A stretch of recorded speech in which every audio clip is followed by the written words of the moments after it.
नमस्कार,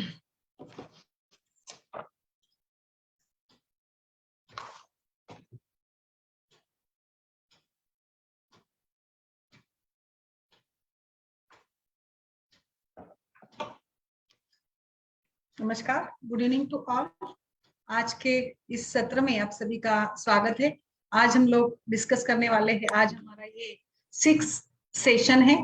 endocrinal disorder को लेकर हम लोग डिस्कशन कर रहे हैं। पिछले लगातार 5 सत्रों में हमने आयुर्वेद के हिसाब से, आयुर्वेद के यहाँ किस प्रकार से एंडोक्राइनल डिसऑर्डर्स को पढ़ा जा सकता है। वैसे तो हमारे किताबों में एंडोक्राइनल ग्लैंड के बारे में बहुत ही ज्यादा नहीं लिखा गया है, फिजियोलॉजी के बारे में लिखा गया है, या जैसे पैथोलॉजी के बारे में बहुत ज्यादा कुछ हमें जानकारी नहीं मिलती है। बट जैसे हमने प्रयास किया, जैसे हम लोग पढ़ रहे हैं, तो मुझे लगता है कि आप सभी के अंदर भी एंडोक्राइन सिस्टम या एंडोक्राइनल डिसऑर्डर्स को लेकर जो एक हमें लगता था कि हमें मॉडर्न मेडिसिन या बाकी पैथीज के ऊपर डिपेंड रहना पड़ता है, बट ऐसा नहीं है। हम लोग आयुर्वेद के हिसाब से भी अच्छे से ट्रीट कर सकते हैं। जैसे मैंने कुछ केसेस भी शेयर किए थे आपके साथ, और आज भी मैं एक जो केस ट्रीट की थी उसको भी मैं आज आपको बता दूंगी। तो सबसे पहले तो आज का हमारा जो विषय है कुशिंग्स डिसीज या Cushing's syndrome. Actually Cushing's disease ये जो लक्षण है या ये जो व्याधि समुदाय है, ये एक कुशिंग सिंड्रोम का एक लक्षण के रूप में माना जाता है। It is a part of Cushing syndrome. Cushing disease या कुशिंग सिंड्रोम में थोड़ा सा फर्क है। वैसे तो दोनों में भी लाइक हमने देखा कि pituitary gland it is a master gland which controls all the other endocrinal glands. Like जो भी उसके सिक्रेशंस है, जैसे थायराइड ग्लैंड को भी वो प्रभावित करती है, वैसे ही एड्रिनल ग्लैंड को भी वो प्रभावित करती है। जब कुशिंग डिसीज ये जब एड्रिनल ग्लैंड के या पिट्यूटरी ग्लैंड के या दोनों के कारण भी ये हो सकता है। जब इसका रीजन एड्रिनल ग्लैंड होगा, तो यहाँ पर एड्रिनल ग्लैंड में कॉर्टिसोल नाम का जो एक हार्मोन होता है ना, इसके अधिक बढ़ जाने के कारण, यानी hyper activity of this adrenal gland which stimulates the cortisol secretion. हमारे शरीर में, हमारे रक्त में कॉर्टिसोल का प्रमाण बढ़ जाने के कारण यहाँ पर अलग अलग प्रकार के लक्षण समुदाय दिखते हैं।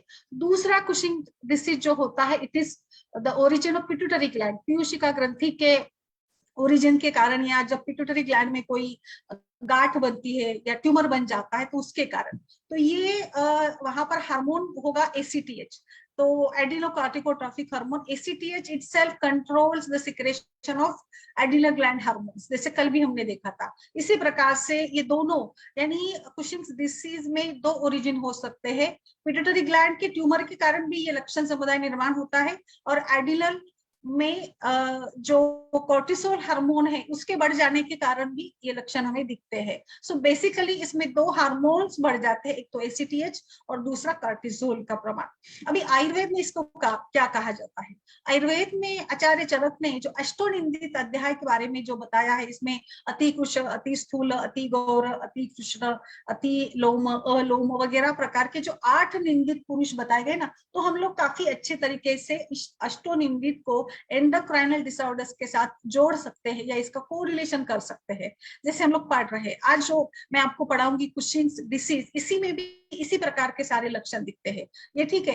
अभी थोड़ा सा मैं आपको इसमें आयुर्वेदीय संप्राप्ति कैसे बनाएंगे, जैसे कि देखिए, अति प्रवृत्ति संगोयाम सिराणाम ग्रंथयो अपि विमार्ग गणम चापी, ये 4 प्रकार से हमारे शरीर में कोई भी व्याधि की संप्राप्ति बनती है। तो यहाँ पर अति प्रवृत्ति, किसकी अति प्रवृत्ति? कार्टिसोल या एसीटीएच हार्मोन की अति प्रवृत्ति है। संग यानी कहाँ पे? जैसे पिट्यूटरी ग्लैंड में अगर ट्यूमर हुआ है, तो ये संग यानी कहीं एक जगह पे जाकर बैठ जाना, ये संग संप्राप्ति का लक्षण है। अवरोध यानी कहीं पर जाकर ऑब्स्ट्रक्शन, तो इसमें हमें सभी प्रकार के संप्राप्तियों को हम लोग इसमें बना सकते हैं, अति प्रवृत्ति, संग, या जैसे कि अवरोध जनित। अवरोध कैसे? अवरोध के कारण ही तो लाइक देखिए, अभी एड्रिनल ग्लैंड क्या क्या काम करती है। It is related with the glucose metabolism, it is related with the stress, जो एक प्रोसेस होती है फ्राइट एंड फाइट मैकेनिज्म से ये जुड़ा होता है। So many of the metabolisms are related with the endocrine system. का काम ही वही है कि मेटाबॉलिक एक्टिविटीज को ही वो रेगुलेट करने का काम करती है। अभी जब अधिवृक्क ग्रंथि की बात आती है, तो वृक्क क्या है? किडनीज। वृक्क ये किस धातु का मूल स्थान है? कोई बताएगा तो प्लीज आप चैट बॉक्स में भी लिख सकते हैं, या जो लोग फेसबुक पर देख रहे हो वो भी बता सकते हैं। रसरक्त मांस में अस्थि, तो अस्थि धातु का अस्थिव स्रोतस का मूल स्थान देखिए, अस्थि वहेद्वेतयोर्मूलम मेदो मूल जगनम च। फिर उसके बाद मेद धातु की मूल स्थान की तरफ चाहिए, मेदो वाहनाम स्रोतसाम स्नायु मूलत्वचा। तो इस प्रकार से अस्थि या मेद धातु के इसके स्थान का अगर हम लोग विचार करेंगे तो रुक ये धातु का मूल स्थान के रूप में भी वर्णन किया गया है, रुक्को मूलम वपावहनम च। तो रुक यानी किडनीज जो यहाँ पे एक्चुअली रुक का मूल, रुक के डिसऑर्डर्स टोटली डिफरेंट है और अधिवृक्क ग्रंथि के डिसऑर्डर्स टोटली डिफरेंट है। बट कहीं ना कहीं जो वृक्क के स्थान पर या वृक्क के ऊपर ही अधिवृक्क ग्रंथियां स्थित होती है। तो यहाँ पर जो लक्षण हमें दिखते हैं लाइक ऑस्टियोपोरोसिस है, ऑस्टियोमलेशिया है, लाइक मेनोपॉजल एज में महिलाओं में अधिक मात्रा में कैल्शियम की मात्रा कम हो जाने के कारण अस्थि बहुत ही विरल या मृदु बन जाता है, जिसके कारण ब्रिटलनेस ऑफ बढ़ जाती है अस्थियों की, है ना। तो इस प्रकार से यहाँ पर हम लोग आयुर्वेद के परिप्रेक्ष्य में अगर संप्राप्ति बनाना चाहते हैं तो जो भी लक्षण दिखते हैं हमें इसके हिसाब से यहाँ पर मेद धातु अधिक मात्रा में बढ़ जाता है। मेदो व स्त्रोतस, जैसे हमें पता है मेदो रूप की संप्राप्ति में भी हमने पढ़ा था धात्वाग्नि मांद्या और केवल मेद धातु का ही पोषण होता है। यहाँ पर भी मेद धातु विकृत हुआ है, बट ये एक मतलब अलग संप्राप्ति के साथ हुआ है। जैसे हमें पता है कि मेद धातु के जो स्थान है मुख्यतः वपावहनम यानी ओमेंटम, ओमेंटम जो एक हमारे इंटेस्टाइन का पार्ट है या मेदो ग्रंथि या मेदो वह हम लोग इसको कहते हैं ना, मेद धातु का मुख्य स्थान ओमेंटम या उदर है या फिर लाइक थाई रीजन पर है या चेस्ट में स्तन ग्रंथि है या आर्म्स है, तो बाहु गल गंड इस सभी प्रदेश में जब मेद धातु बढ़ जाता है तो गुरुता आती है, एब्डोमिन के फैट अकुमुलेशन बढ़ जाता है, स्पेसिफिकली फैट डिपोजिशन जो होता है जैसे ओमेंटम में होता है, जहां भी मेद जनित सारे जो भी अवयव है लाइक हमारे नेक रीजन पे है, आर्म्स पे है, कई बार चेस्ट रीजन पे भी हो जाता है, तो मेद धातु के उपधातु में भी हमें शिथिलता मिलेगी। और जैसे अति स्वेद है, मेद का उपधातु के रूप में, मेद का मल के रूप में स्वेद का वर्णन किया है, तो इसमें भी हमें अति स्वेद का लक्षण दिखता है। तो बिल्कुल इस प्रकार से अगर हम जोड़ने का प्रयास करेंगे तो हमें मेद धातु वृद्धि जनित लक्षण मिलते हैं। तो ये भी एक अष्टोनिंदितीय में भी आता है, उदर में वृद्धि होना या लाइक ओबेसिटी या मेद अकोमुलेशन होना, फैट डिपोजिशन होना। दूसरा इसका लक्षण है, देखिए एक तरफ तो फैट डिपोजिशन हो रहा है खासकर एब्डोमिन के, वो तो निकलना वगैरह लक्षण दिखते हैं, मैं इमेज शेयर करूंगी। इसमें दूसरी तरफ के लक्षण जो है वो एक प्रकार से हाथ पैर उसके पतले होते हैं यानी पैर एकदम बारीक होते हैं, तो कहीं ना कहीं कृष्णता भी है। तो मुख्य रूप से यहाँ पर वात और कफ दोष अवरोधित हुआ है, यानी वात कफ जनित ही ये संप्राप्ति बनती है। वात कफ का ही हमें यहाँ पर as a part of treatment vata kapha दोष के बारे में ही हमें यहाँ पर सोचना पड़ेगा। तो सभी प्रकार से अगर हम लोग इसको देखेंगे तो ये जो इसके अभी इसके कारणों की बात करते हैं, जैसे मैंने आपको थोड़ा सा मेटाबॉलिज्म समझाने की यहाँ पर प्रयास किया है, तो इसके दो कारण होते हैं, एक तो एक्सोजीनियस यानी और एंडोजीनियस। एक्सोजीनियस यानी बाहर के कारण, बाहर के कारण में जब आप कुछ किसी कारणवश आप अधिक मात्रा में कोर्टिसोल का कोई लाइक मेडिकेशंस ले रहे होते हैं हाई डोसेस में, और इसके कारण भी आप लॉन्ग टर्म में इसका प्रयोग कर रहे हैं लाइक 6 महीना, 1 साल, 2 साल, तो it may result in the Cushing syndrome. तो इसके कारण भी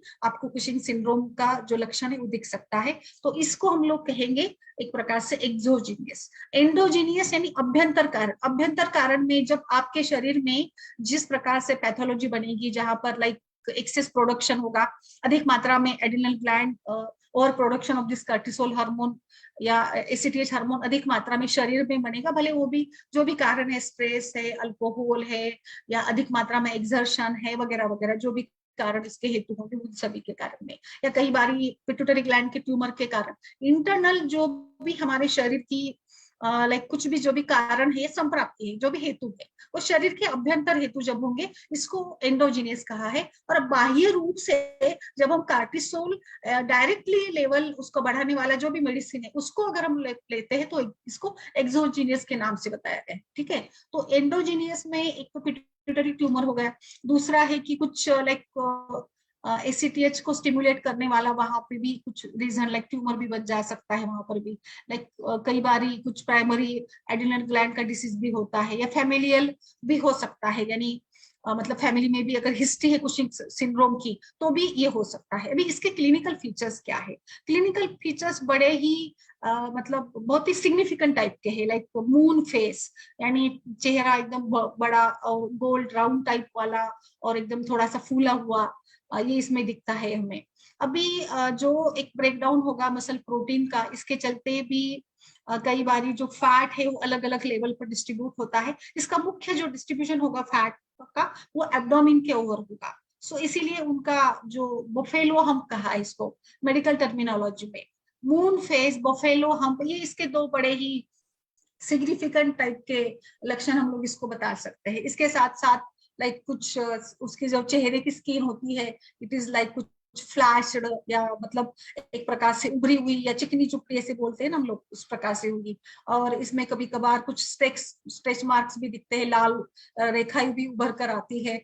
इसके साथ साथ कुछ हम लोग इसको देखेंगे कि जो अगर उस व्यक्ति में कोई जख्म बन जाता है, कोई निशान बन जाता है किसी कारण से, तो वुंड हीलिंग में समय लग जाता है। तो पुअर वुंड हीलिंग ये भी इसका लक्षण होता है। एलिवेटेड लेवल ऑफ कार्टिसोल, जिसके कारण फिर से वीकनेस है, मतलब थकान आना, फटीग लक्षण दिखते हैं। महिलाओं में मेंस्ट्रुअल इरेगुलरिटीज दिखने को मिलती है, लाइक मतलब मेदा धातु का डिपोजिशन तो होगा ही होगा, यानी उनका भी वेट बढ़ेगा, और वेट बढ़ने के कारण जो भी मेदा धातु के स्थान है, स्तन शिथिलता या उदर शैथिल्य, और एक प्रकार से मोटापा बढ़ना, और ये ओवर एक्टिव ग्लैंड के कारण, पिट्यूटरी ग्लैंड के कारण हिर्सुटिज्म यानी चेहरे पर बाल भी निकल आते हैं, ये भी लक्षण हमें इसमें मिल सकता है।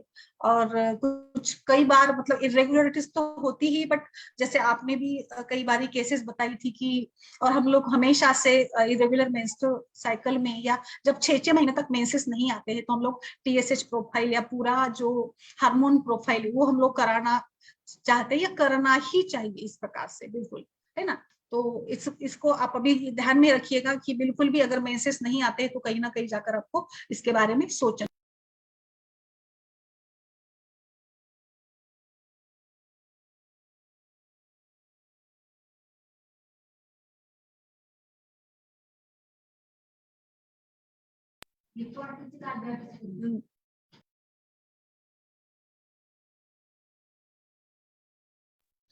तो वो इस प्रकार से देखिए, अभी आपको मतलब आयुर्वेद में किस रूप से इसको देख सकते हैं, इसके सिम्टम्स कैसे, अभी सभी एक एक सिम्टम्स को आप आयुर्वेद के साथ जोड़िएगा, मतलब धातु के साथ जोड़िएगा। जो भी आपको यहाँ पे दिखता है, देखिए आर्तो विकृतियां है, और आर्तो विकृतियां या पीसीओडी का भी हम लोग इसमें समावेश कर सकते हैं। और इस पीसीओडी के कारण में भी हिर्सुटिज्म या इरेगुलर मेंसेस है।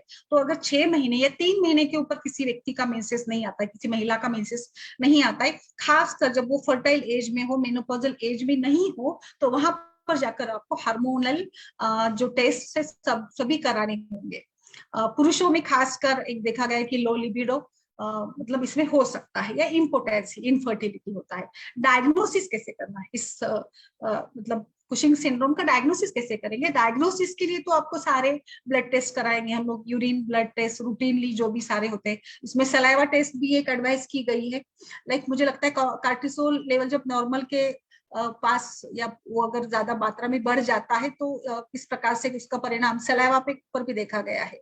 तो जैसे अगर हम लोग सलाइवा का मात्रा देखेंगे, दिन भर में कितनी मात्रा में सलाइवा सिक्रेट होता है, इसमें ये बताया गया है कि सलाइवा जो है ये ओवरनाइट में कलेक्ट हो जाता है, मतलब लेट नाइट में कलेक्ट हो जाता है, और कार्टिसोल लेवल के कारण, जो हम लोग कहते हैं कि एक प्रकार से इसका लक्षण है। कुछ मेरा ये यहाँ पे मानना है कि जैसे हमने देखा कि मेंटल रिटार्डेशन वाले जो बच्चे होते हैं, उनमें कई बारी ओवर सिक्रेशन ऑफ सलाइवा भी होता है। मतलब मेंटल डिसऑर्डर्स के साथ ये सलाइवा सिक्रेशन काफी नजदीक क्लोजली रिलेटेड होता है। इसमें आप एमआरआई यानी इमेजिंग टेस्ट भी करा सकते हैं, सिटी स्कैन करा सकते हैं, तो ताकि हमें सभी प्रकार के ट्यूमर्स हम लोग डायग्नोस कर सकते हैं। डिफरेंशियल डायग्नोसिस में हमें इसको, ओबेसिटी एक इसका डिफरेंशियल डायग्नोसिस करना होगा कि देखिए अगर आपके हार्मोन के लेवल ज्यादा मात्रा में बढ़ी नहीं है, बाकी आपका जब मून फेस है या एडिनल कोर्टिसोल लेवल मात्रा में है, प्रमाण में है, तो it can be excluded from, मतलब इसको हम लोग सिंपल ओबेसिटी मान सकते हैं। ठीक है, हिर्सुटिज्म भी हम लोग इसमें, लाइक हिर्सुटिज्म को मैंने पढ़ाया था, इसमें पीसीओडी के साथ साथ हार्मोनल इम्बैलेंसेस भी कारण होते हैं, तो वो भी आप यहाँ पर सोच सकते हैं। मतलब अगर इसको आपको कोरिलेट करना है कि बाकी वैल्यू में ये लक्षण होते हैं। डायबिटीज एक इसका ये है। कई बारी कुशिंग सिंड्रोम या disease is related with hypertension. तो हाइपरटेंशन, तो ये देखिए आपको यहाँ पे रक्त, मांस, मेद, इन सभी धातु के रिलेटेड लक्षण आपको यहाँ पर सभी मिल रहे हैं। तो आप इसको कफ दोष वात दोष के अवरोध के साथ साथ उनका जो दुष्य है, धातु है, उसको भी देखिए। यहाँ पे मांस है, मेद है, अस्थि धातु है, रक्त धातु है, इन सभी धातुओं की दृष्टि के, so it can be taken as a dhatu drishti also। तो ये जो कुशिंग्स डिसीज है, इसको धातु दृष्टि भी हम लोग नाम दे सकते हैं। और जहाँ पे आयुर्वेद के आचार्यों ने बताया है कि अनुक्त रोगाणु, लाइक अनुक्त रोग जहाँ पे जिसका वर्णन नहीं किया है, वहां पे हमें लक्षण समुदाय को देखते हुए इसकी चिकित्सा करनी चाहिए। Now what are the complications of this Cushing's disease? इसके कॉम्प्लिकेशंस क्या क्या हो सकते हैं? कॉम्प्लिकेशंस में बहुत सारी बातें हैं, लाइक डिस्टर्बेंस होगा, सारा मेटाबॉलिज्म बिगड़ जाएगा। हाइपरटेंशन तो बहुत ही बड़ा इसका ये होगा, लाइक बार बार इन्फेक्शन होना, ये भी इसमें हो सकता है। कई बार कुछ आपको शरीर में नेक्रोसिस है, या अगर ये ट्यूमर बढ़ते जाएगा तो इसके कारण भी कुछ ब्लॉक होना, लाइक स्ट्रोक वगैरह भी हो सकते हैं। कई बार आपका मसल वीकनेस हो सकता है, या लाइक ऑस्टियोमेलेशिया, ऑस्टियोपोरोसिस में भी हो सकता है। और इनका मुख्य रूप से, because see endocrine system always related with our your mood, cortisol है, एड्रेनालिन है, ये स्ट्रेस मैकेनिज्म को भी ये करते हैं ना, कंट्रोल करते हैं। तो कल हमने देखा था एड्रिनल इंसफिशियंसी, एड्रिनल फटीग, तो यहाँ पर भी तो ये स्ट्रेस फैक्टर भी बढ़ जाएगा। और स्ट्रेस फैक्टर बढ़ जाने के कारण फिर चिंता, क्रोध, शोक, या फिर दुखी मन, मूड स्विंग्स होना, इसका फिर आगे बढ़ते बढ़ते फ्रस्ट्रेशन, डिप्रेशन, मनो अवसाद वगैरह वगैरह सभी साइकोटिक सिंड्रोम्स यहाँ पर डेवलप हो सकते हैं। और इस प्रकार से मुझे लगता है इसकी सारी ये लक्षण होते हैं। तो आप समझ रहे कि ये क्या है डिसीज, इसमें कैसे कैसे हम लोग आगे बढ़ सकते हैं। आयुर्वेद की संप्राप्ति में मैंने आपको थोड़ा सा बता दिया है, इसमें धातु क्षय जन्य या धातु की दृष्टि इसमें हम लोग ले सकते हैं, किस प्रकार से इसकी मेदो धातु की दृष्टि इसमें होगी। और इसको हम लोग धातु पाक भी कह सकते हैं, बिकॉज सी कि जो भी सारे लक्षण है, तो लाइक धातु एक प्रकार से मतलब धातु का जो एक नॉर्मल मेटाबॉलिज्म है वो बिगड़ गया है, और अग्निमांद्य तो है ही है। तो इसीलिए इसको हम लोग धातु पाक या फिर लाइक मेदो दृष्टि कह सकते हैं, या वात प्रकोप करिएगा इसको, या कफ दोष का प्रकोप कह सकते हैं। सारे लक्षण को हमें यहाँ पर इसी प्रकार से ये करना होगा। तो अभी इसकी ट्रीटमेंट करते समय हमें मेद धातु का क्षय कराना है, लाइपोलाइसिस यानी मेद धातु का आप क्षय करेंगे। सो बिकॉज सी यहाँ पे जो पोफेलो हम्प है, तो इसको भी हम लोग मेद धातु की वृद्धि में ले सकते हैं, या फिर मून फेस है, इसको भी हम लोग इसमें ले सकते हैं। सो ये सारा मतलब पूरी जो कुशिंग डिसीज है, सिंड्रोम है, सारे ये बहुत ही इंटरेस्टिंग तरीके से इसको हम लोग जोड़ सकते हैं। अस्थि धातु के क्षय के रूप में भी इसको जोड़ सकते हैं, इसमें अग्निमांद्य के रूप में भी इसको हमें देखना होगा। तो नाउ इसकी संप्राप्ति मैंने आपको बता दी है कि इसमें कफ दोष और वात दोष है। दुष्य में रस, मेद, अस्थि धातु की दृष्टि इसमें हुई है खास करके। और जो मतलब इन्वॉल्वमेंट है, वो टाइप ऑफ दृष्टि इसमें अति प्रवृत्ति आपको मिल गया है, और संगमी मिल जाएगा, और अवरोध भी मिल जाएगा टाइप ऑफ दृष्टि में अगर हम लोग देखेंगे तो। और स्त्रोतस की इन्वॉल्वमेंट तो मेदो व स्त्रोतस भी है इसमें, स्वेद व स्त्रोतस का भी इन्वॉल्वमेंट होगा, अस्थि व स्त्रोतस का भी इन्वॉल्वमेंट होगा। तो इन सभी धातुओं के ऊपर हमें काम करना होगा। तो लाइन ऑफ ट्रीटमेंट क्या है? लाइन ऑफ ट्रीटमेंट में तो सबसे पहले तो दीपन पाचन करेंगे। यहाँ पर हम लोग अस्थि मज्जा पाचक का प्रयोग करेंगे। मांस मेदो पाचक या अस्थि मज्जा जो भी है, गुरुची, नींब, पटोल, किरात, तिक्त, इन सभी द्रव्यों का प्रयोग हम लोग करेंगे। तो सबसे पहले तो धात्वाग्निमांद्य को दूर करना है, अग्निमांद्य को दूर करना है, तो दीपन पाचन करेंगे। फिर हम लोग कफवात का शमन करेंगे। कफवात का शमन करने के लिए आप रुक्षण, फिर वमन, इसमें उद्वर्तन, ये सभी चिकित्सा कर सकते हैं। मेदो धातु का भी हमें ये करना है ना, तो उद्वर्तन और रुक्ष अभ्यंग, जिसको उद्वर्तन ही कह सकते हैं, इसका भी प्रयोग यहाँ पर हमें करना होगा। तो वात शमन भी करना है और कफ का भी शमन करना है, तो अभ्यंग करना है। और लाइक आपको चंदन बला लाक्षादी तेल या कुछ नारायण तेल भी यूज कर सकते हैं, कहीं जो भी आपको कंफर्टेबल है, प्रकृति के हिसाब से आप तेलों का इस्तेमाल कर सकते हैं। इसमें तिल तेल भी चल सकता है, जो भी कंफर्टेबल हो आपको, उसकी व्यक्ति का आयु देखिए। खासकर ये जो डिसीज है ना, it may be observe during the 20 to 50 years, 20 से 50 साल के आयु में ये ज्यादा होता है। और मेरा थोड़ा सा ये मानना है कि हार्मोन रिलेटेड डिसऑर्डर ये ज्यादा से ज्यादा महिलाओं में ज्यादा देखे गए हैं। जो भी फैक्टर्स है, जो भी हेतु है ना, उसका अगर थोड़ा एनालिसिस अगर हम करेंगे, तो मुझे ऐसा एक मेरा आज तक का ही ऑब्जर्वेशन है। ठीक है, फिर इसमें हम लोग आगे चलकर पूरा शोधन भी करा सकते हैं उस व्यक्ति की आयु को देखकर, मेदो शमन और शोधन करना है। तो सबसे पहले तो आपने दीपन पाचन करा दिया, इसके बाद आपको थोड़ा सा लेखन करना है। लेखन के लिए त्रिफला गुगुड़ है, कंचनार गुगुड़ है, पुनर्नवा गोक्षुर का काढ़ा दे सकते हैं, पुनर्नवादी गुगुड़ है। गोक्षुर का सुंदर काम होगा, बिकॉज गोक्षुर यह रुक्क या लाइक अधिवृक्क ग्रंथि पर या जहां पर भी थोड़ी सी सूजन जनित संप्राप्ति है उसमें मूत्रल या विरेचन गण के रूप में या विरेचनीय द्रव्य के रूप में गोक्षुर का काम रहता है ना, तो वो अच्छे से वहां पर भी काम कर सकता है। इसमें आप क्षार वटी का उपयोग कर सकते हैं या अपन बस्ती का प्रयोग कर सकते हैं, इसमें जो अच्छा रहेगा। कुछ कल्पों की बात करेंगे तो बहुत सारे ऑप्शंस आपके पास है। लाइक गुगुल का कल्प है, सारे गुगुलों का प्रयोग कर सकते हैं। इसमें आप सारी वाद्यासों का प्रयोग कर सकते हैं। इसमें मैंने जो एक मैं केस बताऊंगी आगे आपको, उसमें हमने इस चंद्रकला रस का भी प्रयोग किया था, और हजरल यहूद भस्म भी दे सकते हैं आप। जो धातु की शिथिलता है ना उसको कम करने के लिए हजरल यहूद भस्म ही काम करता है। फिर इसमें वरुणादि है, अस्नादि काढ़ा है, वरुणादि कषा है, दशमूलारिष्ट दे सकते हैं, पुनर्नवारिष्ट दे सकते हैं, त्रिफला गुगुल है, लाक्षा गुगुल है। लाक्षा अस्थि धातु की भी दृष्टि हुई है तो लाक्षा गुगुल अच्छा काम कर सकता है। ठीक है। और फिर लाइक कुछ घृत आपको अगर देना है तो घृत का प्रयोग करना है तो इसमें आपको कुछ मतलब इस प्रकार से तिक्त घृत का भी प्रयोग कर सकते हैं। तिक्त मेद धातु के ऊपर काम करने के लिए तिक्त घृत भी अच्छा रहेगा। कुछ क्षीरपाक का भी प्रयोग आप लोग कर सकते हैं इसमें, जो लवण लहसुन क्षीरपाक का या लहसुन बट्टी का भी प्रयोग कर सकते हैं। फिर दूसरा एक जो इसके लक्षण को देखते हुए या कुछ जो भी सिम्टोमेटिक ट्रीटमेंट के रूप में जो भी आपको लगता है ना, लाइक मुक्ता प्रवाह भस्म है, फिर कामदूदा भस्म का भी अच्छा रिजल्ट मिल जाता है। सूत शेखर कामदूदा भी हम लोग दे सकते हैं। दूसरा एक जो है इसमें मैंने सुवर्ण भस्म, सुवर्ण युक्त कल्प का प्रयोग करिएगा, लघु मालिनी वसंत या सुवर्ण मालिनी वसंत। तो थोड़ा हमें धातु या रस कल्पों का भी प्रयोग इस डिसीज में हम लोग कर सकते हैं। मैं अभी आपको थोड़ा ये करके बता देती हूँ, इमेज शेयर करती हूँ लक्षण दिखाने के लिए, ताकि आपको अच्छे से इसके लक्षण समझ आएंगे।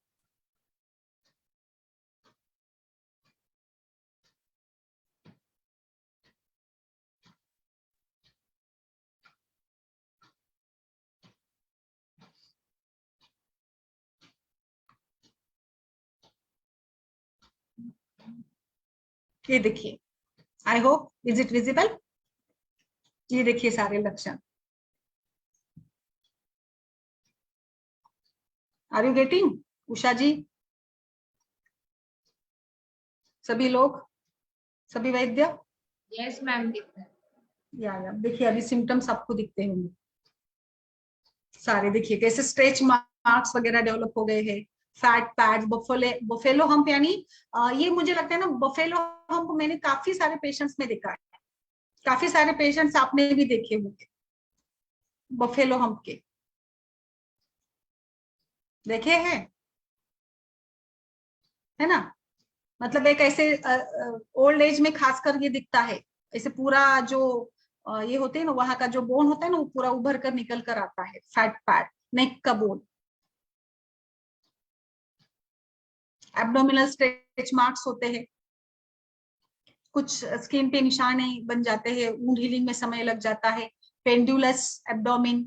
बट पैर देखिए उनके, पैर में ज्यादा मात्रा में फैट डिपोजिशन नहीं है, केवल इसमें है।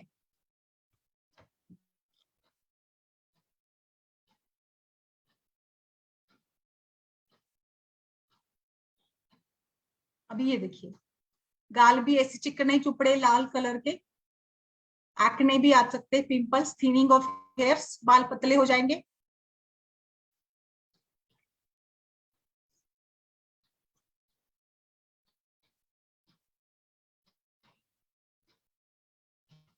फैट डिपोजिशन जहां जहां पर भी, नेक, थाइज, हाथों पर,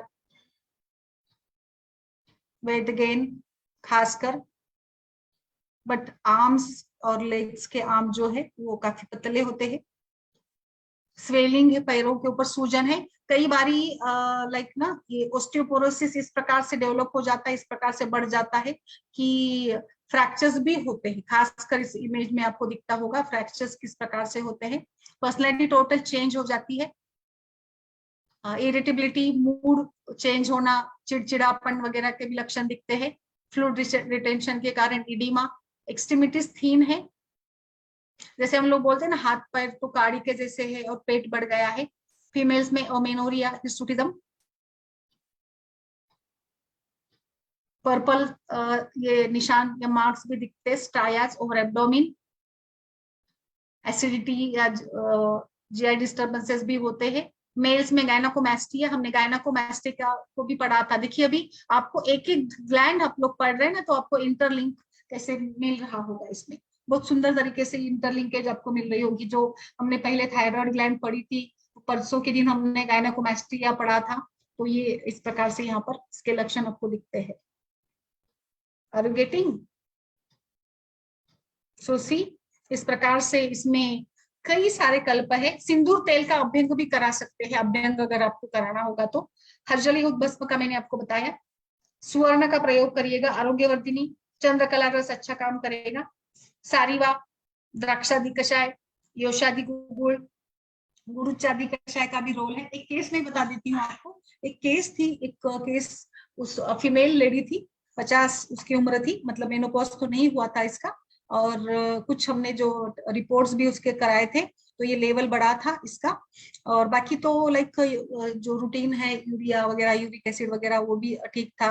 यूरिन में भी कुछ खास इसका ये नहीं था, लाइक कुछ विशेष रूप से कुछ लक्षण नहीं थे। और लाइक उसका थोड़ा सा बीपी बढ़ गया था, और उसको चक्कर आना और मूड स्विंग्स है, और चेहरा या पेट ऐसे निकल कर आया था, चेहरे पर भी थोड़ी सी सूजन थी उसकी। बाकी तो ज्यादा कुछ लक्षण नहीं थे, बट हाइपरटेंशन था और कभी कभार चक्कर आते थे, तो सारे हमने टेस्ट कराए थे। बाकी मल में कुछ विशेष रूप से चेंजेस नहीं आए थे। तो बिल्कुल इसको बहुत सिंपल हमने दिया था उसमें। एक चंद्रकला रस मैंने दिया था इसको, दूसरा चंद्रप्रभावती दी थी, और इसमें सूतशिखर का भी ये दिया था, क्योंकि थोड़ा इसका ये था, मतलब डाइजेस्टिव सिस्टम के इरिटेशन के भी कुछ लक्षण दिखते थे। तो बस एक 7 दिन का हमने कोर्स किया था। और गुक्षरादि काढ़ा एक दिया था, गुक्षरादि काढ़ा, चंद्रप्रभावटी, हजलयुग भस्म, और इसके साथ हमने काम किया था। तो एक 7वें दिन में पेशेंट आई थी, तो उसका चक्कर बंद हुआ था, उसको जो वोमिटिंग सेंसेशन होता था उसमें भी काफी अच्छे से ये मिला था। और सबसे इंपॉर्टेंट तो मुझे ये लगा कि ब्लड प्रेशर भी कंट्रोल में था, मतलब वो भी 120 पाया। जब आई थी तो 150 था, जब उसको हमने देखा तो वो 120 तक आया था। और एक था कि जो चिड़चिड़ापन था और मूड स्विंग होना या चिल्लाना घर में ये करना, वो भी उसने बताया कि थोड़ा सा मुझे अभी इतना पहले के जैसा इरिटेशन नहीं हो रहा है। फिर नेक्स्ट कोर्स में हमने इसमें थोड़ा सा बदल कर दिया था, मैंने एड ऑन किया था, स्वर्ण मालिनी वसंत को भी एड ऑन किया था। और ब्राह्मी वटी दी थी मैंने, जो मैं हमेशा आपको बता रही, ब्राह्मी वटी या सारस्वतारिष्ट का भी ऐसे सभी सिम्टम्स में बहुत अच्छा रोल रहता है, तो इसका भी आप प्रयोग कर सकते हैं। और अभी एज के हिसाब से इसमें ट्रीटमेंट रहेंगी। कुछ खान पान के बारे में बता दीजिएगा। प्राणायाम में नाड़ी शोधन प्राणायाम का अच्छा रोल रहता है। यम नियम प्राणायाम जो योग वगैरह कराते हैं ना, उसमें भी खासकर नाड़ी शोधन प्राणायाम का अच्छा रोल रहेगा। गुरुची, पुनर्नवा, त्रिफला, सारे जो इसके ऊपर काम करने वाले हैं ना, उसका भी अच्छा रोल रहता है। सो मतलब ये बहुत ही अच्छी केस थी मेरे लिए, मुझे अभी याद है। ये केस को लेकर मैंने एक साधारण 1-1.5 साल पहले की ये केस है, बट स्टिल बहुत अच्छे से इसमें रिजल्ट हमें मिले थे। आपको अगर कुछ लगता है कष्टार्थ वगैरह है, मेंस्ट्रुअल इरेगुलरिटीज है, तो इसमें आप बस्ती करा देंगे तो अच्छा है। और अगर पेशेंट अभी 50 की थी, तो मैंने आगे इसमें प्लान किया था बस्ती का, बट फिर पेशेंट तो कहीं शिफ्ट हो गई, फिर वो आई नहीं, इसलिए बस्ती का प्लान रह गया। तो बस्ती भी करा सकते हैं, यापन बस्ती दीजिएगा, बलादी यापन बस्ती का अच्छा रोल रहेगा। और मेदो विलेन के लिए उद्वर्तन दीजिएगा, अभ्यंग उद्वर्तन। उद्वर्तन के लिए जैसे वचा वगैरह का इस्तेमाल कर सकते हैं आप। जो वृक्ष द्रव्य है इसका प्रयोग करिएगा, वो अच्छा सा यहाँ पर उसका रोल रहेगा। तो कफवात शमन चिकित्सा, मेदो शमन चिकित्सा, और फिर अस्थि धातु का बल बढ़ाने के लिए हमें काम करना होगा। तो लाक्षा गुगुड़ है आपके पास। अस्थि अति प्रवृत्ति, मेदो स्रोतस की विमार्ग गमन है इसमें। इसमें अति प्रवृत्ति संग सब कुछ मिल जाता है इसमें, क्योंकि अस्थि का मूल स्थान के रूप में रुक या मूल स्थान जो है मेदो स्रोतस का, तो इसीलिए रुक के ऊपर भी काम कराना होगा, ताकि मेद धातु या अस्थि धातु की जो एक संप्राप्ति बनी है उसको हम लोग विघटित कर सके। So Cushing syndrome can be related with अस्थि सुशीरता, ऑस्टियोपोरोसिस भी मिलती है इसमें। क्योंकि मेद धातु से ही तो अस्थि धातु बनता है, तो मेद धातु की दृष्टि होगी तो अस्थि धातु भी कहीं ना कहीं जाकर विकृत होगा। इसीलिए हमें सभी धातु के ऊपर काम करना है, रस मेद अस्थि धातु और कफवात के ऊपर काम करना है। स्रोतस भी मेद अस्थि और आर्तव स्रोतस भी दुष्ट हुआ है इसमें। तो इस प्रकार से प्रमेह, अस्थिक्षय, मेनोरिया, वंध्यत्व, ये सब कुछ लक्षण की संप्राप्ति आयुर्वेद में हम लोग बना सकते हैं। Okay, is there any question related to this? Ma'am इसमें नस्ते भी दे सकते हैं ना? नस्से भी दे सकते हैं, एग्जैक्टली, नस्से भी दे सकते हैं, नस्से भी दे सकते हैं, और लेखन बस्ती भी दे सकते हैं ना? लेखन बस्ती, लेखन बस्ती भी दे सकते हैं। मेदवृद्धि के लिए लेखन बस्ती दे सकते हैं। मेदवृद्धि का प्रमाण कितना है, एज देखिए उसकी, और इसके हिसाब से हम लोग लेखन बस्ती भी दे सकते हैं। आयु थोड़ी बड़ी है तो यापन बस्ती का भी प्रयोग करेंगे हम लोग इसमें, बलादी यापन बस्ती का। यापन बस्ती को मैंने पढ़ाया था एक बार आपको। और खान पान में एक्चुअली कोर्टिजोल लेवल को कंट्रोल में रखने के लिए थोड़ा हम लोग ना स्ट्रेस रिलीविंग फूड का भी प्रयोग कर सकते हैं। इसमें खासकर एक ये बताया है, लाइक ब्रोकोली वगैरह, बनाना भी अच्छे रहते हैं। पालक एक अच्छा बताया है इसमें, अश्वगंधा का भी अच्छा रोल है। लेमन भी आप मतलब खाने में रखें। बाकी fresh fruits, vegetables, whole grains वगैरह भी अच्छा है। कट बैक करिए, सोडियम को कट बैक करिएगा, सोडियम थोड़ा कम मात्रा में, यानी साल्ट, लवण कम मात्रा में खाएं। बिकॉज ब्लड प्रेशर भी हाई रहता है ना कुशिंग सिंड्रोम में, तो इसको कंट्रोल में रखने के लिए सोडियम का पूरा बंद नहीं करना है। कुछ लोग को मैंने देखा है कि वो हाइपरटेंशन में पूरा ही बंद कर देते हैं, बट एक्चुअली पूरा नहीं करना है, क्योंकि सोडियम हमें मसल के जो फिजियोलॉजी उसके लिए लगता है। तो इसको बिल्कुल भी ऐसे मत करिएगा, जहां पर भी, जैसे डायबिटीज में भी एकदम शुगर बंद नहीं करना है, धीरे धीरे ही करना है।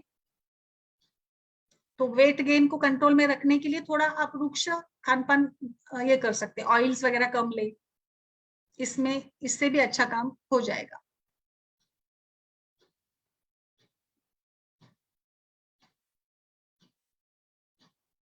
कभी कभार हाई ब्लड ग्लूकोज लेवल भी मिल जाती है, जैसे मधुमेह है, क्योंकि बाकी सभी धातु भी विकृत है ना इसमें, मेद वगैरह है, बाकी सभी संप्राप्ति को देखते हुए तो मेटाबॉलिज्म डिस्टर्ब हुआ है, तो कभी कभार ये भी लक्षण मिल जाता है। तो स्टेरॉइड, कार्टिकोस्टेरॉइड या कार्टिसोल हार्मोन को हमें कंट्रोल में रखना है।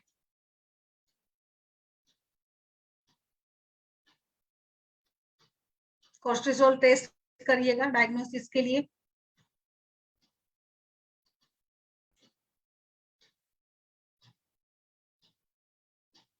अगर आपको लगता है कि कोर्टिसोल की लेवल बहुत ज्यादा मात्रा में है तो सलाइवा टेस्ट भी करना होगा आपको। सलाइवरी कोर्टिसोल लेवल का भी रात में बढ़ जाता है ना, तो उसमें भी हम लोग देख सकते हैं।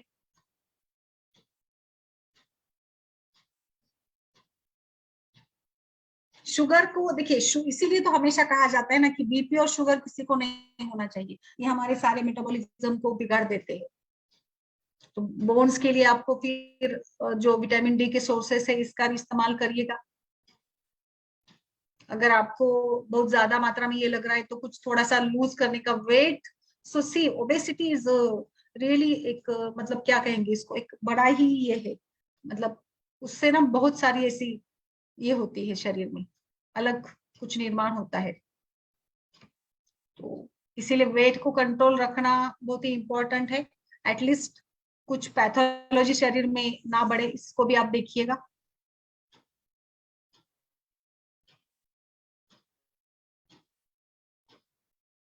यस मैम, नमस्कार सभी को, बताइए। बाकी आपको सिम्टम वाइज देखना पड़ेगा। मैम वो भस्म का नाम क्या बताया? यस, वो भस्म का नाम क्या बताया आपने? हजरल युद्ध भस्म, हजरल युद्ध भस्म, हजरल युद्ध भस्म। क्या करता है? धातु की शिथिलता को ये कंट्रोल करता है।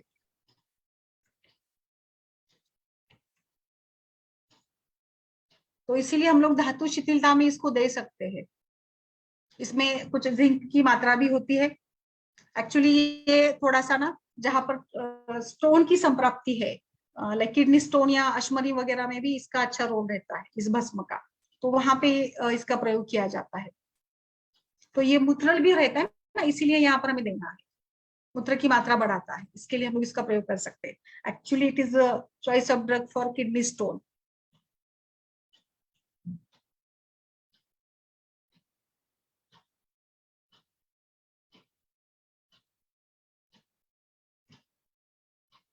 बट अगर यहाँ पे जैसे कि पिट्यूटरी ट्यूमर की संप्राप्ति है, तो वहां पर भी हम लोग इसको ये करने के लिए इसका प्रयोग कर सकते हैं। रुक्क के ऊपर काम करता है ये, खासकर किडनीज के ऊपर। किडनी डिस्कम्फर्ट या यूरिनरी डिस्कम्फर्ट हो तो, या बर्निंग सेंसेशन में भी काम कर सकता है ये। Okay ma'am. Yes yes. और एक इसमें ना सिंदूर तेल का मैंने आपको बताया ना, अभ्यंग के लिए, उसको भी हम लोग इस्तेमाल कर सकते हैं। Yes ma'am. मैम और अगर कोई केस है तो पिट्यूटरी ट्यूमर, तो ट्यूमर को कम करने का भी ट्रीटमेंट देना पड़ता यस, तो हाँ, ट्यूमर को कम करने के लिए त्रिफला गुग्गुल, कांचनार गुग्गुल, वरुण आदि कषाय, ये सब कुछ है इसमें। शिग्रू गुग्गुल भी दे सकते हैं। है। रौद्र रस देते हैं, कौन सा? रौद्र रस करके। रौद्र रस, अच्छा। कौन, मतलब आप इस्तेमाल करते हो खुद से? नहीं, मैंने अपने फ्रेंड से सुना है ना। अच्छा, ओके। ट्यूमर में नहीं तो हम वो भी कांचना गुग्गुल भी दे सकते हैं। कांचनार, वरुण आदि है, शिग्रू गुग्गुल है, आरोग्यवर्धिनी है, गुरुची है, काफी सारे कल्प आप इसमें दे सकते हैं। योशादि गुग्गुल है, क्योंकि योश वटी जो मतलब शुंठी ही ना, वो अच्छे से काम करेगी इसमें, वो भी दे सकते हैं आप। अस्नादि कषाय है, गुग्गुल तिक्त कषाय है, नेग्रोदादि का भी है, सिंहनाथ गुग्गुल भी देते हैं, वो भी दे सकते हैं।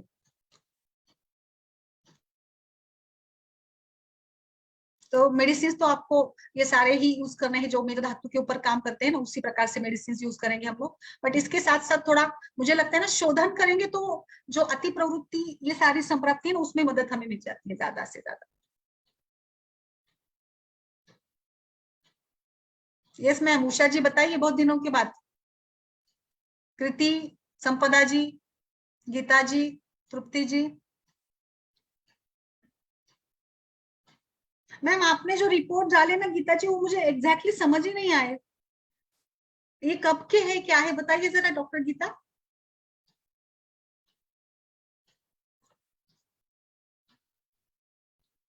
Are you there?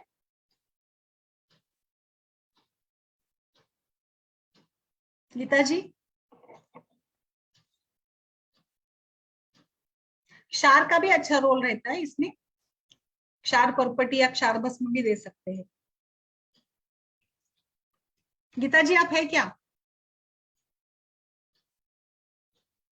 एक ये भी आता है, देखिए, आपको धातु पुष्टि के लिए, धातु बल को बढ़ाने के लिए ना, अश्वगंधा, विदारी, ये सब कुछ मिला, ये वाला जो है ना, रसायन चूर्ण करके भी एक आता है, तो वो भी आप यहाँ पर दे सकते हैं। रसायन चूर्ण किसी ने यूज किया है? रसायन चूर्ण, मैम वो रसायन वटी में मिलता है, वही ना, गोक्षुर हाँ, आम्ल यस चीटिंग यस, जो है ना वो रसायन। यस यस, उसमें सभी कुछ है। देखिए, अश्वगंधा, विदारी, विदारी कंद, कौच वगैरह सब कुछ है, मुसली वगैरह सब कुछ है उसमें, वो आप दे ये सकते वाला हैं। नहीं मांगना, मेरे पास ये 3 ड्रग्स का है रसायन। अच्छा, वो कौन सी इसका है, मतलब कौन सी कंपनी का वगैरह? कंपनी मतलब तो ये क्या बोलते हो, नाना जोशी के है ना, रवीन जोशी कर देते हैं ना फार्मेसी। अच्छा, कोई लोकल कंपनी का है क्या वो? मतलब उनके फार्मेसी का धन्वंतरी आए थे साथ। रसायन वटी। हाँ, रसायन वटी बनाते। अच्छा अच्छा अच्छा, मुझे लगता है उसमें कुछ भस्म है, अभ्रक लोह वगैरह है, मुक्ता वगैरह, वो भस्म नहीं वाली है। मैम, ये सिंपल हर्बल का ही है, आंवला की गुरु की रोग। तो फिर रसायन तो वो ग्रंथ में भी आया है ऐसे नहीं, कि। बट रसायन वटी तो मैंने जो मतलब पढ़ी है, उसमें तो मुक्ता, भस्म, लोह, जसत वगैरह सारे भस्म थे। ये नहीं है मैम, ये तो हर्बल का है। आप कौन सी कंपनी की लेते हैं? मैम मैंने बोला ना धन्वंतरी आए थे अच्छा, फार्मेसी। धन्वंतरी वाले, अच्छा। क्योंकि, अच्छा, ओके ओके, मुझे शेयर करिएगा उसके कंटेंट, या कुछ आपका लेबल वगैरह होगा तो उसमें।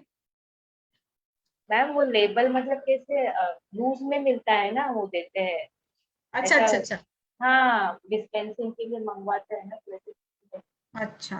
ओके ओके, उस बोलते ना टाइप। उसका ऐसा स्पेशली लेबल वगैरह से ब्रांड मार्क नहीं है मैम। अच्छा अच्छा, ठीक है, मैं समझ गई। इसीलिए फिर वो नाम नाम सिमिलर ही लग रहे हैं ना। रसायन चूर्ण में अलग कंटेंट्स है, दूसरी रसायन वटी दूसरी कंपनियों की है, तो उसमें कुछ ये भस्म मिलाया हुआ है, तो ये थोड़ा सा मुश्किल बन जाता, मतलब प्रोप्राइटरी नाम अगर ऐसे ये हो जाते हैं तो उसमें। यस, और किसी का कुछ सवाल हो तो बताइए प्लीज कुछ।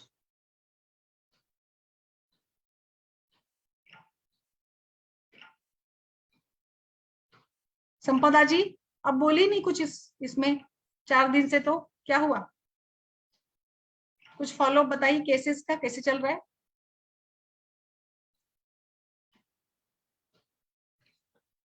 यस। मैम अगर ये आता है ना जो समर सीजन में स्किन पे दाने दाने, मुझे लगता है अपने घामोड़ी एक करते हैं, हाँ, तो अगर गमोडिया। हाँ यस यस, और तो कुछ प्रिकली हिट। मैंने हाँ लिया था एक सेशन शायद प्रिकली हिट में ना। एक्चुअली पित्त शामक ही चिकित्सा बताई थी मैंने पूरा, मतलब लाइक ये दुर्वा का, चंदन का वगैरह इस्तेमाल कर सकते हैं इसमें हम लोग। फिर लाइक सूत शेखर, कामदूधा और हाँ उशिरासो या उशीर चूर्ण का प्रयोग कर सकते हैं। फिर लेप लगाने के लिए आप लोग एलोवेरा ककम्बर जेल भी लगा सकते हैं इसमें। और फिर मैंने आपको ये आम का भी बताया था ना, आम का जो अंदर का ये होता है ना, पकाकर कैरी का अंदर का जो पल्प होता है उसको भी हम लोग लगा सकते हैं इसमें। और सबसे महामंजिष्ट आदि काढ़ा दीजिएगा, ओके। अच्छा काम करेगा। बर्निंग अच्छा। सेंसेशन वगैरह रहती है ना उसमें, हाँ तो इसके लिए फिर चंदन का भी प्रयोग अच्छा है। चंदन, उशीर, इनका सभी हाँ। का मिलाकर काढ़ा वगैरह भी बना सकते हैं बर्निंग सेंसेशन के लिए। और लगाने के लिए मैम दे सकते हैं चंदन दुर्वा हाँ, का तेल। चंदन तेल लगाने को दे सकते हैं। अच्छा। चंदन आदि तेल मिलता है, दुर्वा तेल भी मिलता है, वो भी आप लगाने के लिए उसको ये मतलब ये जैसे डस्टिंग करते हैं ना बाकी पाउडर जो आते हैं ना मार्केट में, इसी हाँ प्रकार से। और फिर इसका भी मैंने अच्छा देखा है थोड़ा सा, ओनियन जूस भी लगा सकते हैं थोड़ा घी अच्छा। मिलाकर ओके। प्रिकली हिट के ऊपर। हाँ हाँ। फिर चंदन का पाउडर भी लगा सकते हैं इसमें, ओके। थोड़ा सा ना आधा चम्मच चंदन का पाउडर और आधा चम्मच अपना जो टाल्कम पाउडर रहता है ना, हाँ वो हाँ। डालकर भी आप उसको थोड़ा अप्लाई करेंगे तो है। ओके। इंटरनली आपको फिर गुलकंद खाने को दीजिएगा, ठंडा हाँ रहता है।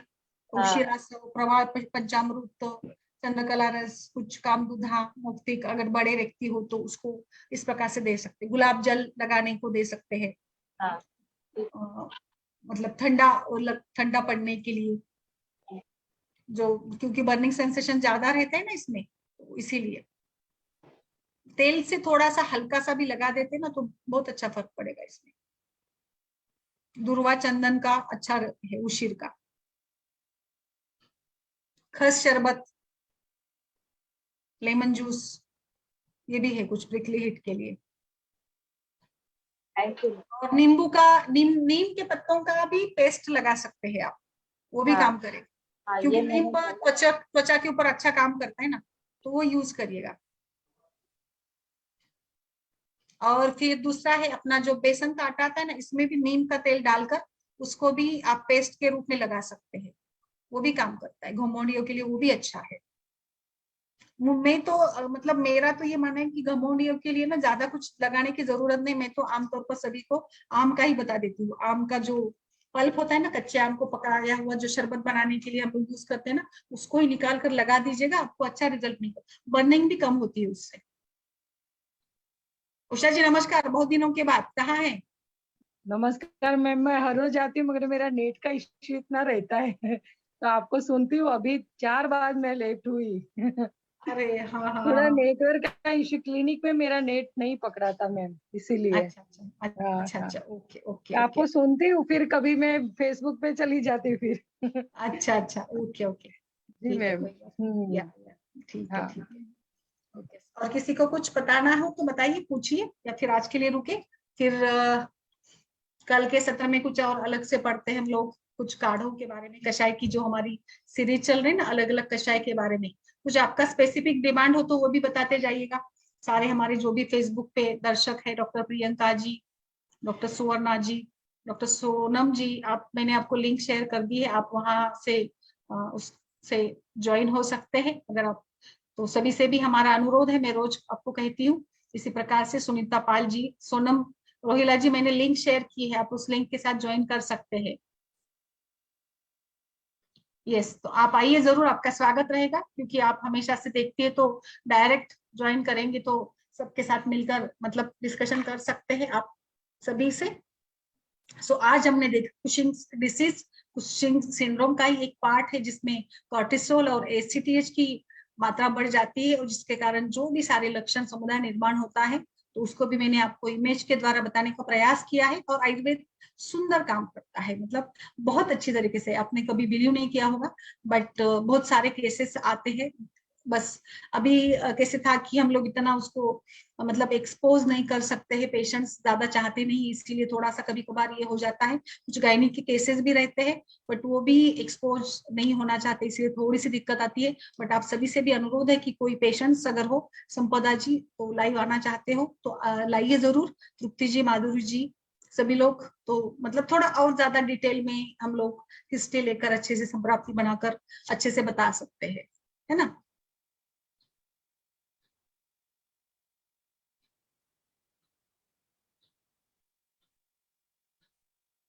या क्या पूछा है डॉक्टर सपना जी ने कि फैट डिपोजिशन ऑफ एब्डोमिन ये तो आज का बर्निंग इशू है कि कैसे मतलब पेट कम कैसे करें, बताइए कोई आपका अनुभव हो तो किसी का पेट कम करने के लिए। मैम मेरा तो सॉरी उषा मैम बोलिए आप, सॉरी। नहीं नहीं नहीं, आप बोलिए नहीं मैम आप बोलिए, आप बोलिए, आप बोलिए। सीनियर है, मैं छोटी हूँ बहुत। अरे क्या ऐसा कुछ नहीं है सीनियर, ऐसा कुछ नहीं होता है मैम, आप बोलिए। नहीं मैम, मैं जी बोलने बोलिए। वाली थी बटरफ्लाई एक्सरसाइज है ना, मैंने देखा है मैम वो इंचेस लॉस अच्छा करता है बटरफ्लाई, हाँ, तो तो वो योगा भी में है ना। है। और ब्रीदिंग एक्सरसाइज अनुलोम विलोम है ना, वो बहुत अच्छा है। ये अच्छा, मेरा और मतलब योगा का इसमें अनुभव है, मैंने पेशेंट और खुद पे भी मैम मैंने ट्राई किया, मेरा प्रेगनेंसी के बाद कम हुआ। हम्म, और कुछ। हाँ, और टैबलेट तो मैम रहते हैं पर उसका मैं नहीं, ज्यादा एक्सरसाइज और योगा का। क्यों ना हम्म, करे। ओके, और कुछ कल्प खासकर।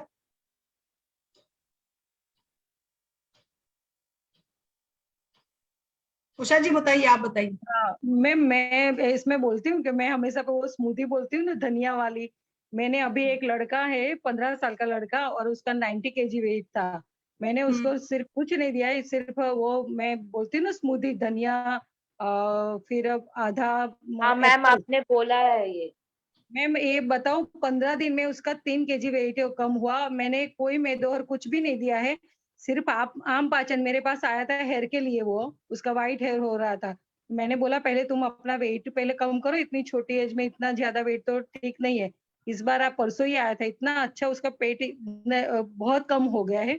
तो आप है ना ये स्मूदी करिए, क्योंकि मेरे एक डॉक्टर एक है होम्योपैथिक, उसका हस्बैंड का भी बहुत अच्छा रिजल्ट आया, और मैं खुद भी देती हूँ, घर में भी मैं देती हूँ, तो रियल में अच्छा है। तो आप शायद आपने लिखा है कि मैं बोल दूं फिर से। मैम पहले बहुत आपने ये दिया था पर फिर से आप ग्रुप में डालिए हाँ ना मैम। हाँ हाँ, नहीं मैं फिर भी बोल भी देती हूँ अभी, क्योंकि फेसबुक पे भी जो भी सुनते होंगे, उसमें धनिया फ्रेश ही लेना है, सब धनिया 10 1 ग्राम 10 15 ग्राम जितना लेना है, पुदीना लेना है वो भी फ्रेश, आधा आपको लेना है एप्पल, फिर ये पालक 1 2 पत्ते, जिसको स्टोन है उसको नहीं लेना है, उसको अवॉइड करो। और साथ में फिर आप ये तुलसी के पत्ते डालना चाहते हो तो डाल सकते हो, और सेंधा नमक एंड नींबू, इतना चीज। और हाँ, ये कुकुम्बर फ्रेश, वो डाल के उसको क्रश करो, और उसमें 1 गिलास पानी डाल दो, थोड़ा थोड़ा ही लेना है सब। 1 गिलास पानी डाल के एम्प्टी स्टमक लेना है, और शाम को 5 से 6 बजे के बीच में।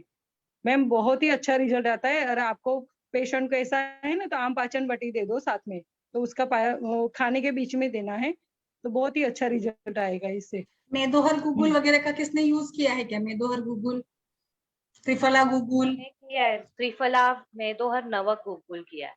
हाँ, ये तीनों गुगुल बहुत अच्छा काम करते यस हैं। यस, अभी एक बिल्कुल, पेशेंट चल रही है, उसका मैंने 8 kg रिड्यूस किया है 2.5 month। तो वेरी ये हाँ नाइस। मेदोहर का तो रिजल्ट अच्छा ही है। और बाकी का क्या आपको खाने का, उसको डाइट में, मैं क्या ज्यादातर डाइट पर ही ज्यादा करती हूँ। डाइट पर तो ही उसका ज्यादा करना चाहिए एक्चुअली हाँ, ना। डाइट से ही मैंने उसका पूरा कंट्रोल किया कि खाने के पहले नहीं हम बोलते कि सलाद खाइए, और उसके बाद ज्वार की रोटी ज्यादातर मैं प्रेफर करती हूँ कि वो ही खाइए उस टाइम में। और रोटी खाते, क्योंकि छोटा बच्चा है तो कभी उसको बोलते कि एक आध रोटी खाओ आप साथ में, एक टाइम रोटी खाओ एक टाइम ये खाइए आप। और दाल खाते हो तो उसके साथ रोटी और राइस साथ में नहीं लेना है फिर। और फ्रूट आपको खाना है तो वो भी खाने, जब नहीं खाना खाया उससे 2 घंटे पहले फ्रूट खाओ, बीच में नहीं खाना है ऐसा। तो बहुत ही अच्छा रिजल्ट आता है इसमें। डाइट यस, पे मैं अच्छा काम करना। डाइट का ही काम करना पड़ेगा, बिल्कुल डाइट डाइट है, ही है मैम। एक्सरसाइज है। और और ये एज भी बताओ, देखिए, एज भी डिपेंड करती है, मुझे तो लगता है एज भी मायने रखती है। मैम अगर आपका ये उषा मैम का ये फॉर्मूला जो है, एक कुकुम्बर एक ही है ना, 1 अक्खा कुकुम्बर डालने का है ना? हाँ, क्या क्या बोला माधुरी मैम? वो हेलो। कुकुम्बर आपने बोला ना, ककड़ी। हाँ, वो आप खीरा वाला लेना, सॉरी खीरा। ठीक है, तो वो खीरा जो एक अक्खा डालना है क्या, ऐसा? हाफ हाफ डालिए, हाफ। आप हाफ सुबह में डालिए, हाफ शाम को डालिए, और वही एप्पल शाम को भी यूज कीजिए आप। Okay okay. ठीक है, मैं ना पूरा मैंने पीडीएफ बनाया है, वो आपको भेज दूंगी, तो उस अपने ग्रुप में डालती हूँ। तो क्या चीज क्यों काम करती है, क्यों फैट कम करती है, वो सभी डिटेल में मैंने लिखा है। क्योंकि अच्छा। बार बार सब पूछते थे ना, तो मैं डिटेल में ही पीडीएफ बना दिया है उसका। तो हाँ। आपको समझ में आ जाएगा कि एप्पल क्यों यूज करते हो। इवन मैं तो वेरिकोस वेन में भी यूज करती हुई है कि एप्पल का काम है ना, जहाँ भी हम नहीं इसमें यूज करते हैं ये एप्पल विनेगर जो यूज करते हैं ना हार्ट के पेशेंट में। हाँ। तो हाँ, तो वही माइंड में डाल के मैंने ये चॉइस किया इसमें। तो रियल में बहुत, अभी तक बहुत सारे पेशेंट, मेरे हस्बैंड से ही मैंने स्टार्ट किया था, सच बताऊं तब से ये चालू ही है। हाँ तो अच्छा रिजल्ट है मैम। ओबेसिटी में मैम एक नियम रखने का, डिनर जल्दी खाने का और नाश्ता बराबर रात का कम खाने का, ऐसा रहता है। और मिठाई अगर हाँ खाना है तो रात को नहीं खाना है, एक आध दो बोलते ना दिन में खाना है, मैं ऐसा करती हूँ मैम मेरा तो। हाँ, नहीं सही है, मॉर्निंग में ही खाना चाहिए मैं जो भी, भी मेरा भी डाल देती हूँ, मैं भी बता देती हूँ आपको। बताइए अभी मैम। बता दूंगी नहीं, मैं डालती हूँ, ग्रुप पे डालती हूँ। हाँ। मैं भी ओके वही मैम, काकड़ी का ही करती हूँ मैं भी। हाँ हाँ और हाँ। अच्छा लगता है, फ्रेश लगता है, मतलब हम्म। इतना ये नहीं लगता है। और कुछ इसका भी मैं देती हूँ, मतलब कुछ काढ़ा भी हाँ, बना कर देती हूँ, कुछ तो अभी काढ़ों का लौकी भी। भी डाल सकते हैं मैम, वो निकाल के लौकी भी, लौकी एंड खीरा भी यूज कर सकते हो आप। और बिल्कुल बाकी बिल्कुल। का जितना करेंगे वो भी अच्छा रिजल्ट देता है। और और मैं तो सबसे कभी, इम्पोर्टेंट तो पावर योगा भी है, पावर योगा के हाँ भी योगा अच्छे वो रिजल्ट है। तो है, योगासन तो पावर जितने योगा इसमें भी काम खास होते कर ना हमारे लोअर जो पोर्शन है ना, उस पे काम होता है, लाइक थाइस पर, हैं। लेग्स पर होता है ना पूरा, वो सभी हम्म, पोस्चर्स उसके देखिए पावर योगा के। हाँ। तो बहुत जो फर्क पड़ता है, बाकी योगा तो इतना मतलब नहीं करता, मेरा अनुभव रहा है, बट पावर योगा का अच्छा रिजल्ट मिला है मुझे। वो करिए पावर स्ट्रेच योगा। स्ट्रेच जितने रहते हैं ना उस टाइप का करिए ना, बहुत अच्छा रिजल्ट आता और है। एज फैक्टर भी है, 45 के एज तक है तो थोड़ा कर सकते हो, उसके बाद के तो मुझे थोड़ा डाउटफुल लगता है। 1 2 5 किलो तक हो सकता है, बट 10 किलो 15 किलो 50 के नहीं हो बाद वाले मैम, उम्र में तो नहीं हो जाता है, पॉसिबल है। पेशेंट सपोर्ट करता है ना तो अवश्य होता है। हाँ, पेशेंट सपोर्ट करता हाँ है तो हो सकता है, बट उषा फिर मैम, हाँ ठीक ठीक बन जाता है, इतना इजीली नहीं कर पाते हैं। उषा हाँ, मैम सही बात। आप हाँ हाँ मैम। ओबेसिटी में सिर्फ ये शमन औषधि से मतलब करती है कि आप पंचकर्म भी करते हैं क्या? नहीं, मैं पंचकर्म बिल्कुल नहीं करती हूँ मैम। क्योंकि वो मैं भी मेरे नहीं करता है, हस्बैंड का, मेरे को नहीं। मैंने जितने भी रिजल्ट लिया विदाउट पंचकर्मा, ज्यादातर नशे, कभी लगता है तो कटी बस्ती वगैरह करना है तो बाद में पेशेंट को सिखा देती हूँ कैसे करना है, क्योंकि मेरे लिए थोड़ा टाइम का बहुत शेड्यूल हो रहता है, इसलिए नहीं करती हूँ। मेरे क्योंकि सभी में रिजल्ट आप ऐसे ही शमन लेती हूँ। औषधि से, लेखन बस्ती दे सकते हैं, लेखन बस्ती दे सकते कर हैं। मैम सकते वो हो उधर लेकिन, हमारे पास फैसिलिटी नहीं है, इसलिए मैं पूछ रही थी मैम से कि आप नहीं नहीं, पंचकर्म कर रखती सकते है। हो मैम, कर सकते हो आप। कभी ऐसा है ना तो मुझे पर्सनली आप मैसेज करना, मैं आपको बताऊंगी क्या करना चाहिए इसमें। अच्छा, ठीक ठीक है। है ma'am. Okay ma'am, thank you. लेखन बस्ती थैंक कर यू। सकते हैं, इसमें पूरा हम लोग निरूह अनुवासन का पूरा कोर्स भी करा देते हैं ना, तो फर्क पड़ता है निरूह हाँ बस्ती बहुत है। से, बहुत मैम अच्छा फर्क। मैं ना सिर्फ है ना, फिर क्या करती हूँ, मात्रा बस्ती रहता है ना सहचर तेल का, वो अच्छा रिजल्ट आता है उससे। आता है, मात्रा हम्म, बस्ती का भी आता है, एक्चुअली बस्ती का सभी इसमें अच्छा रिजल्ट आएगा, मतलब। हाँ, ठीक है, चलिए फिर आज के ओके लिए रुक जाते हैं। Thank you ma'am. Yes okay yes, ma'am, thank you. नमस्कार, शुभ रात्रि थैंक सभी यू को। Usha ma'am, thank you. Thank you ma'am.